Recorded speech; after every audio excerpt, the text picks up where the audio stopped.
The massive dark matter storm came out of nowhere, hitting the Zelkari fleet like an invisible hammer. Commander Veltara felt her stomach drop as the ship shuddered violently around her. The lights flickered, and that awful grinding sound meant only one thing: their quantum drives were dying.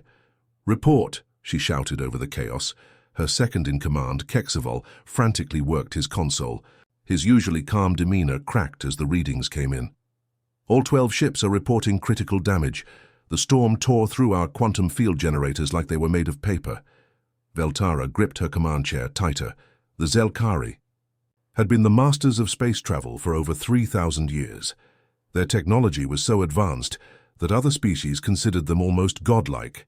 They had conquered star systems, built impossible structures, and solved problems that would have destroyed lesser civilizations.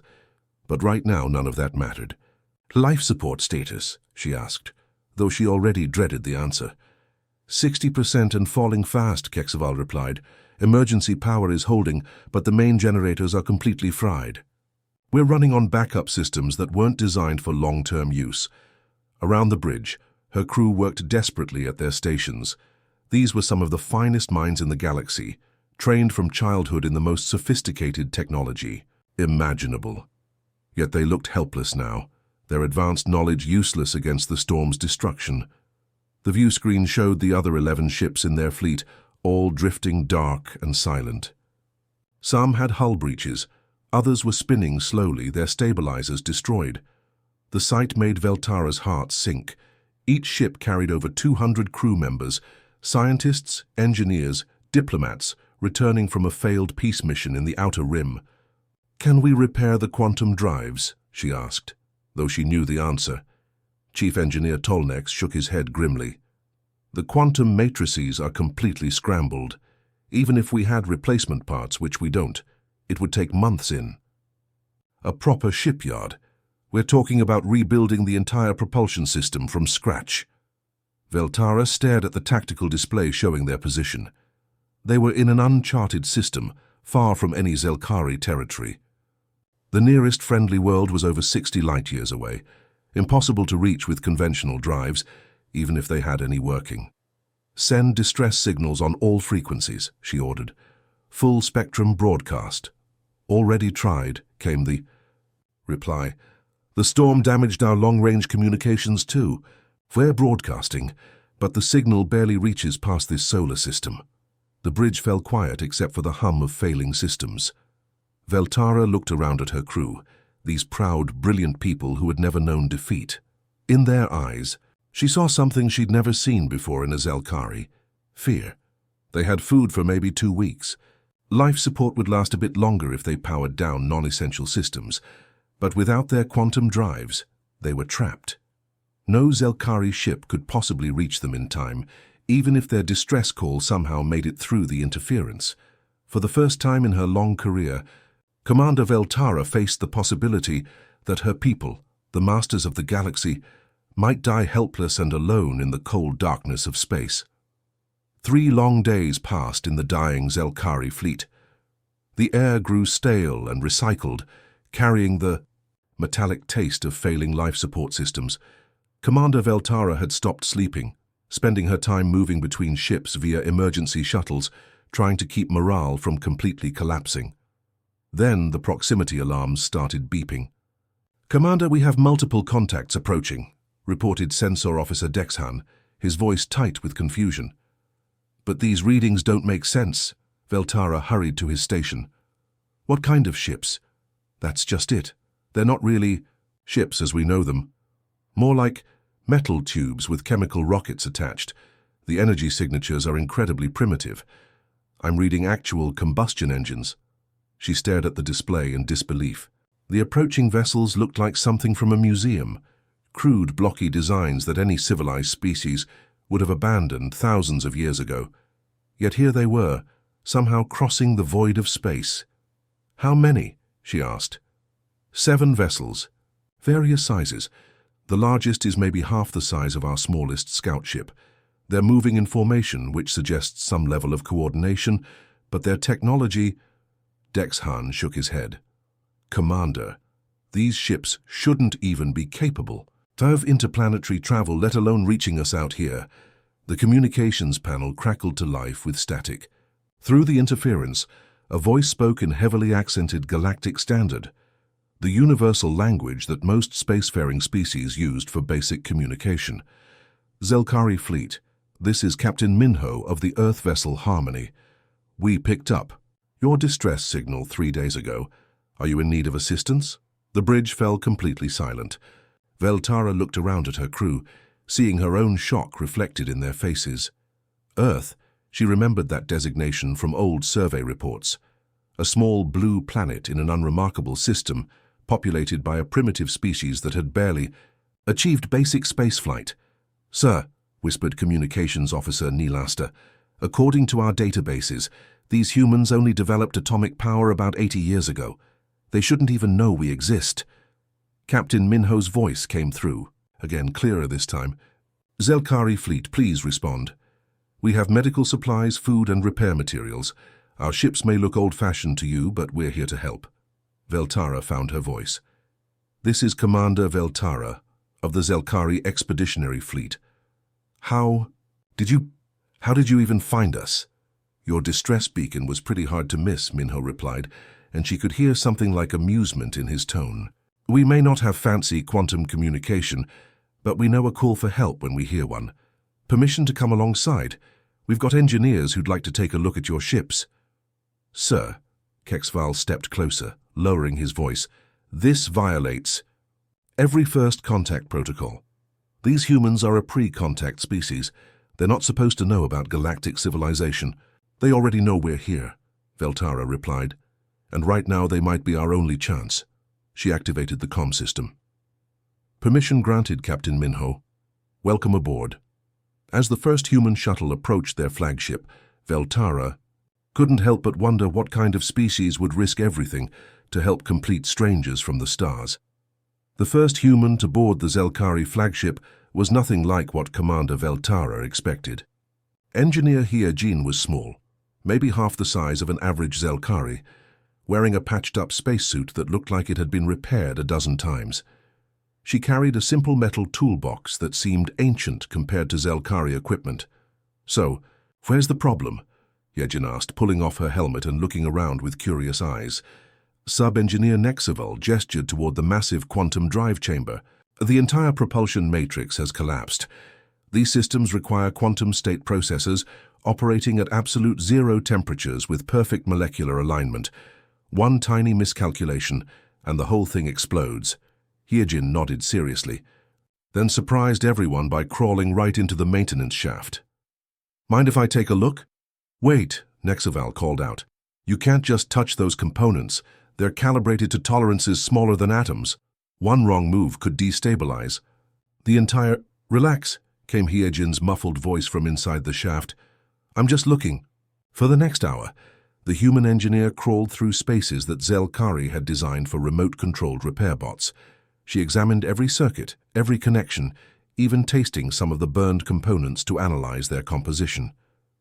The Zelkari engineers watched in horror and fascination. Finally, Hyojin emerged, covered in alien grease but grinning. Okay, I think I can fix this. Fix it? Nexval's voice cracked. With what? These quantum processors cost more than your entire planet's yearly budget. We'd need replacement parts manufactured in zero-gravity foundries.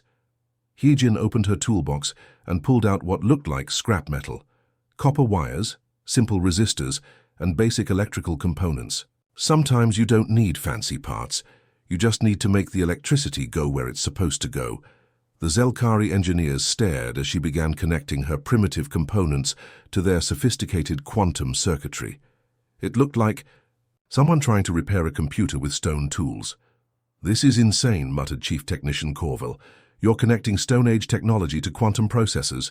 The power differential alone should cause a cascade failure. Maybe, Hyojin said, carefully soldering a connection. But your quantum drives are just fancy ways of pushing energy around. My components can handle the overflow and redirect it safely. She paused, looking up at the towering aliens. Think of it like plumbing. If the main pipe is broken, you run a smaller pipe around it.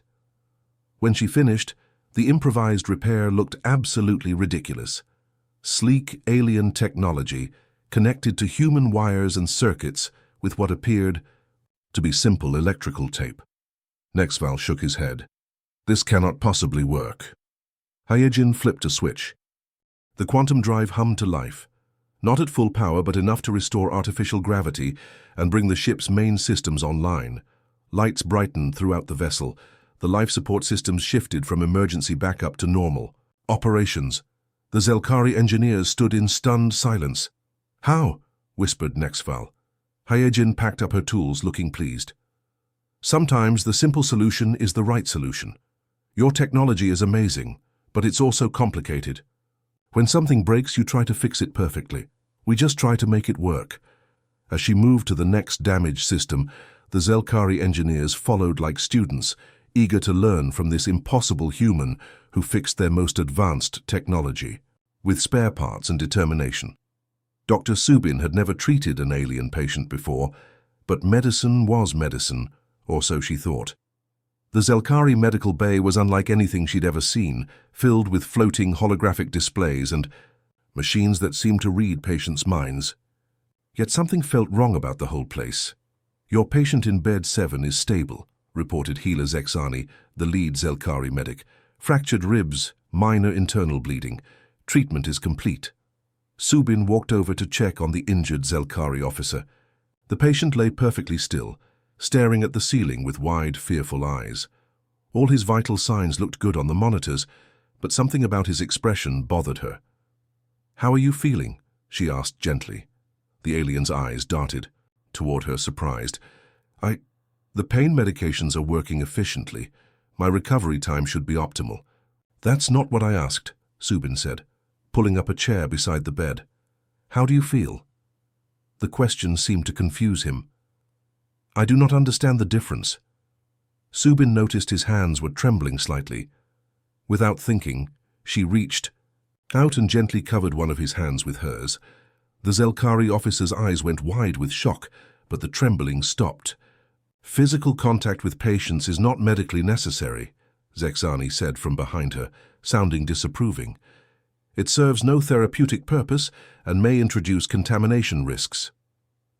"Maybe not medically necessary," Subin replied, not moving. Her hand. "But sometimes people need to know they're not alone." She watched as the patient's breathing became slower and more relaxed. His fear-filled eyes gradually closed as he drifted into natural sleep, something the Zelkari medications hadn't been able to achieve. Across the medical bay, human medic Jiwon was causing his own stir. Instead of relying entirely on the advanced Zelkari scanners, he was actually listening to patients with an old-fashioned stethoscope, gently feeling for injuries with his hands, and asking detailed questions about symptoms. "Why do you waste time with primitive diagnostic methods?" asked Assistant Healer Neltox. "Our scanners can detect cellular damage at the molecular level. Because your scanners can't tell me if someone's scared, lonely, or worried about their family," Jiwon explained, helping an injured human pilot sit up to eat. "Sometimes the most important part of healing isn't fixing the body, it's comforting the person inside it." The cultural differences became even more obvious during mealtimes. The humans had brought basic food from Earth, rice, vegetables, simple proteins. But they ate together, sharing stories and laughing despite their difficult situation. The Zelkari ate alone, consuming perfectly balanced nutrition packets while reviewing technical reports. "Your species wastes significant time on non-essential social activities," observed Science Officer Timara, watching the humans eat. Captain Minho looked up from his rice bowl. "We don't see it as waste. Sharing food, telling stories, laughing together, that's what makes us human. When everything else goes wrong, we still have each other." The concept seemed to puzzle the Zelkari. Their society was perfectly organized, highly efficient, and completely logical. But watching the humans, some began to wonder if they'd lost something important in their pursuit of perfection. Late that night, Healer Zexani quietly tried holding a patient's hand during a painful procedure. The patient's stress levels dropped significantly, and recovery time improved by 20%. Maybe, Zexani thought, there was more to healing than just fixing broken parts. Commander Veltara found Captain Minho in the observation deck at what humans called 3 in the morning. He sat quietly, staring out at the distant yellow star that was his home sun. Earth was just a tiny dot from here, but somehow this human had traveled across impossible distances to help strangers. "Can't sleep?" she asked, settling into a chair. Beside him, Minho smiled tiredly. "Still getting used to your ship's day cycle. Plus my mind keeps running. Tomorrow we start the final repairs on your main engines." Veltara had been studying human records for days, trying to understand these puzzling creatures. What she'd learned made their presence here even more confusing. "I've been reading about your species," she said carefully. "Your planet recently ended a massive global conflict. Millions died. Your cities were destroyed. Resources are scarce." Minho nodded sadly. "The Unity War. It ended just 5 years ago. We're still rebuilding." "Yet you sent your best ships and most skilled people to help us," Veltara continued. "According to my calculations, this rescue mission cost your government the equivalent of feeding 1 million people for a month." "Sounds about right," Minho agreed. "That makes no sense." The words burst out of her before she could stop them. "You barely have enough for yourselves. You've never met us before. We offer nothing in return. By any logical calculation, helping us hurts your own people." Minho turned to look at her, and she saw something in his eyes that no Zelkari possessed, a warmth that had nothing to do with temperature. "Commander, can I ask you something? Before your ship got stranded, when you passed other species in trouble, did you stop to help?" The question hit her like a physical blow. She thought of the refugee ships they'd ignored, the distress calls. They'd classified as not strategically important, the smaller civilizations they'd dismissed as beneath notice. That's different," she said weakly. "We had protocols, regulations, strategic considerations." "We have those too," Minho said gently. "Military advisors told us this mission was too risky. Politicians worried about the cost. Some people said we should focus on our own problems first." "Then why?" Veltara's voice cracked. "Why risk everything for aliens you've never met?" Minho was quiet for a long moment, looking back at his distant home star. 5 years ago, during the worst of the war, my unit was trapped behind enemy lines. We were dying. No food, no medical supplies, no way home. Then soldiers from 3 different nations, people who'd been fighting each other just days before, worked together to save us." He paused, lost in the memory. "When I asked why they risked their lives for strangers, one of them said something I'll never forget. Because someone has to start somewhere. If we don't help each other, who will?" "That's it," Veltara whispered. "No strategic advantage, no political gain, no economic benefit?" "That's everything," Minho replied simply. "You needed help and we could provide it. Sometimes the right thing to do is also the simplest thing to do." Veltara sat in stunned silence. In all her years commanding fleets across the galaxy, she'd never encountered such straightforward compassion. Her people had built an empire on logic, efficiency, and calculated self-interest. But these humans operated on something else entirely, something that defied every rule she'd ever learned about survival in the universe. "Your species," she said slowly, "might be more advanced than mine. The flagship's central reactor had been acting up for hours, making strange grinding noises that grew louder by the minute. Commander Veltara was reviewing repair schedules when the emergency alarm shattered the quiet of the night shift. "All hands, reactor emergency. Chief Engineer." Tolnex's voice crackled through the comm system, barely containing panic. "Containment field is failing. We have maybe 20 minutes before total meltdown." Veltara's blood turned cold. A reactor failure wouldn't just destroy the flagship. The explosion would take out half the fleet and everyone aboard both human and Zelkari ships. She raced toward the reactor chamber, finding chaos when she arrived. Zelkari engineers worked frantically at their stations while sparks flew from overloaded systems. The massive reactor core, normally a calm blue glow, pulsed, angry red with each failed containment cycle. "Status report," she shouted over the noise. "The quantum containment matrix is collapsing," Tolnex replied, sweat beading on his scaled forehead. "We're losing magnetic bottle integrity. The plasma temperature is climbing past critical levels." Human engineer Tai Hyun appeared at her shoulder. Having run from his own ship when the emergency broadcast went out, he took one look at the situation and started rolling up his sleeves.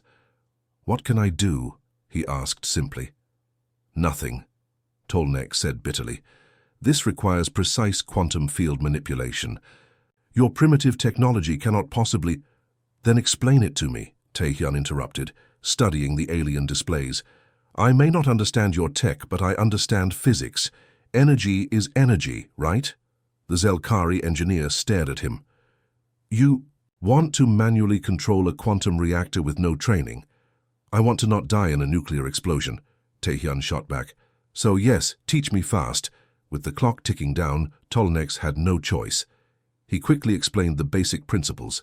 While Taehyun absorbed information at an incredible rate, the human's questions were simple but sharp, cutting straight to the heart of each problem.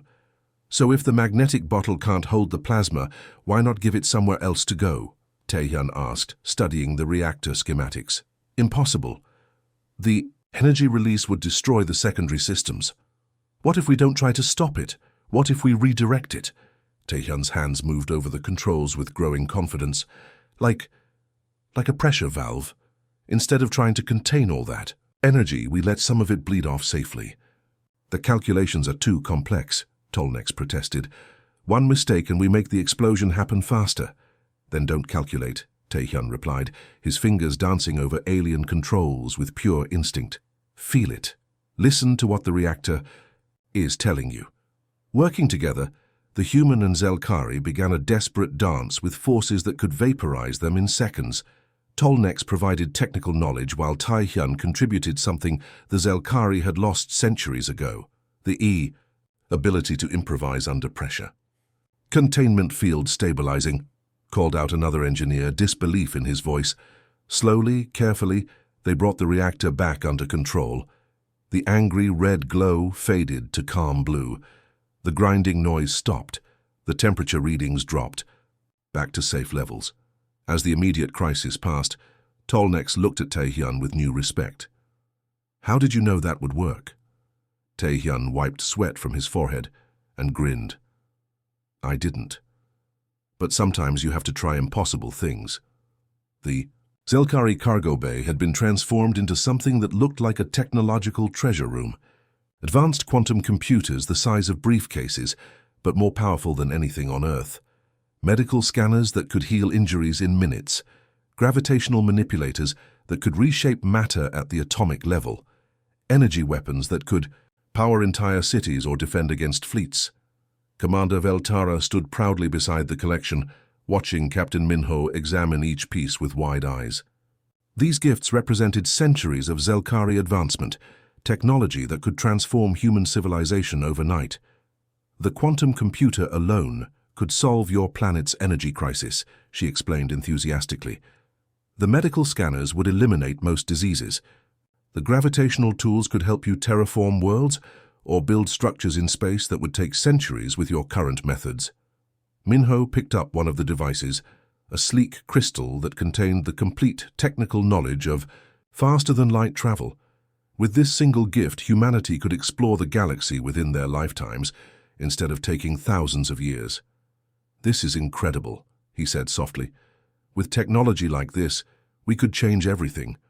End poverty, cure diseases, reach the stars." "Exactly," Veltara beamed. "It's the least we can do after what your people have done for us. You saved 12 ships and over 2,000 lives. This is how we repay debts of honor." But then something unexpected happened. Minho gently placed the crystal back among the father gifts and stepped away. "Thank you, but we can't accept these." Veltara's smile disappeared. "I don't understand. Are they insufficient? We have more advanced technology if you prefer." No, Minho said quickly, holding up his hands. "They're amazing. Any one of these devices would be worth more than our entire space program. That's exactly why we can't take them." The Zelkari commander stared at him in complete confusion. "You're refusing payment, but why?" Minho looked around at the incredible technology, then back at her. "Because we didn't help you to get paid. We helped you because it was the right thing to do." "That makes no sense," Veltara said, her voice rising. In every galactic civilization, aid requires compensation. Services demand payment. Resources are exchanged for equivalent value. That's how civilized species operate. Maybe that's the problem, Minho replied gently. If helping someone means expecting something back, then you're not really helping, you're just trading. He gestured toward the gifts.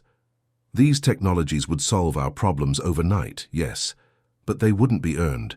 We'd skip all the learning, all the growth, all the mistakes that make us stronger. Our children would inherit solutions instead of the ability to find solutions. Veltara felt like her entire worldview was cracking. Then what do you want? Every species wants something. Minho smiled, and that warmth was back in his eyes.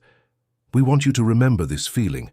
Remember what it was like to be helpless and afraid, drifting in space with no hope. Then, if you ever find someone else in trouble, maybe someone whose technology is even more primitive than ours, remember that they're still people who deserve help. That's all. That's everything. Help someone else the way we helped you. Pay it forward instead of paying it back. Make the galaxy a little bit kinder, one rescue at a time. The concept was so foreign to Zelkari, thinking that Veltara actually felt dizzy. You're asking us to help others without expecting anything in return. I'm asking you to be the kind of people who would do that anyway. The farewell ceremony was unlike anything in Zelkari history. Their formal military protocols had no procedures for this kind of goodbye, one filled with genuine emotion instead of diplomatic courtesy. In the main docking bay, humans and Zelkari stood together in mixed groups, exchanging personal gifts and promises to stay in touch.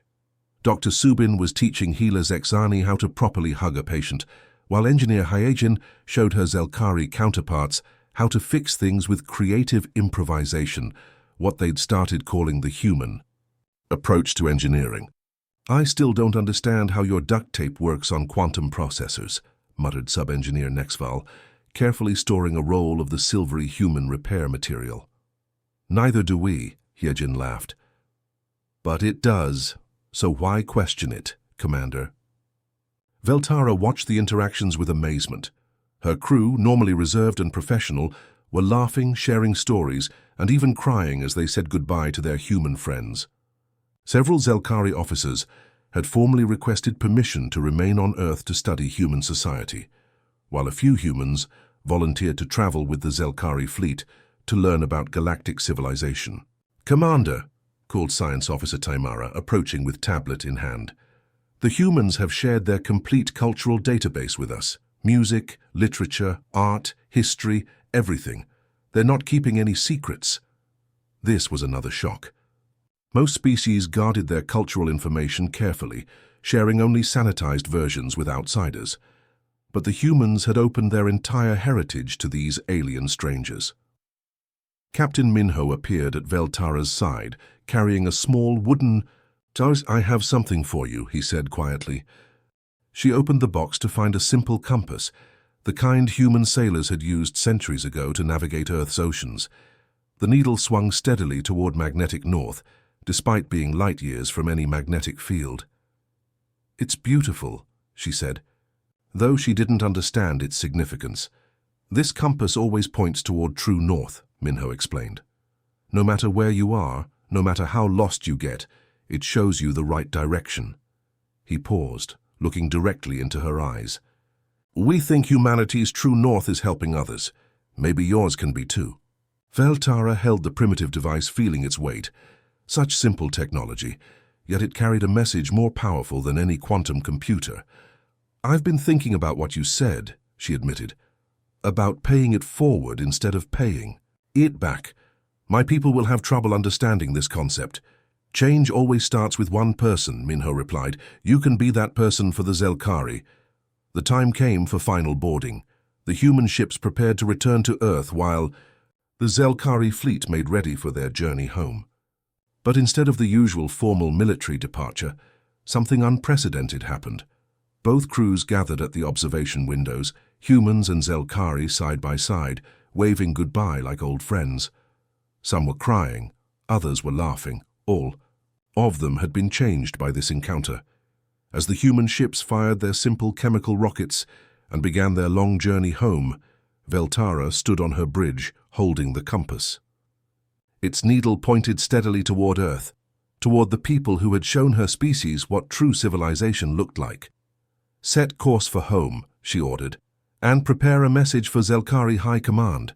We have much to discuss about how we interact with other species." The compass needle held steady, pointing toward a new kind of north. 6 months later, the Galactic Council chambers buzzed with unusual tension. Representatives from dozens of advanced civilizations filled the massive amphitheater, all waiting to hear about something that had shaken the foundations of interstellar politics. Commander Veltara stood at the central podium, holding the simple Earth compass that had never left her side. The needle still pointed steadily in one direction, even here in the heart of galactic civilization. "Honored delegates," she began, her voice carrying clearly through the chamber, "I stand before you to tell a story that will challenge everything we believe about civilization, technology, and what it truly means to be advanced." The Krolix ambassador leaned forward skeptically. "We've heard rumors about your encounter with the primitive Earth species. Surely you're not suggesting that Stone Age humans pose any significance to galactic affairs?" "That's exactly what I'm suggesting," Veltara replied calmly. 6 months ago, my fleet was stranded and dying in deep space. Our quantum drives were destroyed, life support failing, and no Zelkari vessel could reach us in time. She activated a holographic display showing the primitive human ships. Gasps and chuckles rippled through the audience at the sight of the crude chemical rockets. These ships came to our rescue, not sleek vessels with quantum drives or gravitational manipulators, but metal tubes held together with what they call duct tape and determination. The Vorthak delegate spoke up dismissively. "Amusing, but hardly relevant. Primitive species sometimes stumble upon stranded vessels. What's your point?" "My point," Veltara said, her voice growing stronger, "is that these humans didn't stumble upon us. They traveled for days through dangerous space, committed their best ships and crews, and spent resources they could barely afford, all to help complete strangers they'd never met." She held up the compass. "When we offered them advanced technology, worth more than their planet's entire economy, they refused. They wanted no payment, no territorial concessions, no trade agreements. They asked for only one thing, that we remember what it felt like to need help, and that we help others the same way." The chamber fell completely silent. This concept was so foreign to galactic politics that many delegates struggled to process it. "The humans possess no advanced military," Veltara continued. "No vast fleets or planet-killing weapons. Their technology is centuries behind ours, yet they may be the most advanced civilization any of us have encountered." "How can primitives be advanced?" demanded the Nexari representative. Veltara looked down at the compass, its needle pointing steadily toward what humans called true north. "Because advancement isn't measured in technology or territory, it's measured in wisdom. And the humans understand something we've forgotten, that helping others without expecting anything in return isn't weakness. It's the highest form of strength." She gestured to the assembled delegates. "When was the last time any of our species helped another without calculating the benefit? When did we last risk our own resources for strangers? We call ourselves civilized, but we've built our civilization on competition, not compassion." The Galactic Council chairman called for order as murmurs spread through the chamber. "What are you proposing, Commander?" "I'm proposing that we have much to learn from Earth. That maybe true civilization isn't about conquering the galaxy, it's about making it worth living in." Across the galaxy, species began to reconsider their assumptions about the small blue planet called Earth and what it truly meant to be civilized.